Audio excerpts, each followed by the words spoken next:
Form 7 এর ভিত্তিতে শুনানিতে ডাকা হলো 215 জনকে। হয়রানির অভিযোগেই বিক্ষোভ দেখান সেই ভোটাররা। আমরা কথা বলবো এই নিয়ে। আমাদের সঙ্গে ফোন লাইনে রয়েছেন প্রতিনিধি জয়ন্ত মজুমদার। জয়ন্ত, ঠিক কি অভিযোগ সামনে আসছে, কি কারণে এই 215 জনকে ডাকা হয় শুনানিতে? দেখো, যেমনটা অভিযোগ সামনে আসছে, বিলকান্দা 2 পঞ্চায়েতের অন্তর্গত ঘোলা মল্লিকপাড়া তেগুড়িয়া অঞ্চলে অন্তত 215 ভোটারকে এই ফর্ম 7 এর ভিত্তিতে কিন্তু ডাকা হয় এবং তাদেরকে নন ইন্ডিয়ান সিটিজেনশিপ এই তকমা লাগিয়ে ডাকা হয় বলে অভিযোগ সামনে আসছে।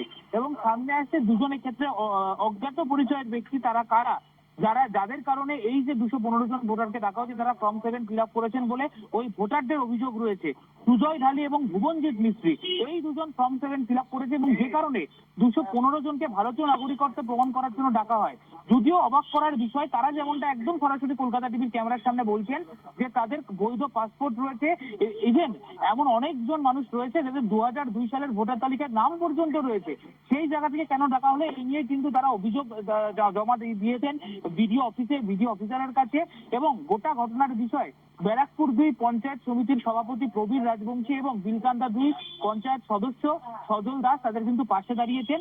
তারা গোটা ঘটনার বিষয়ে তীব্র নিন্দা এবং ধিক্কার জানিয়েছেন নির্বাচন কমিশনের এই হেন কার্যকলাপের প্রতি।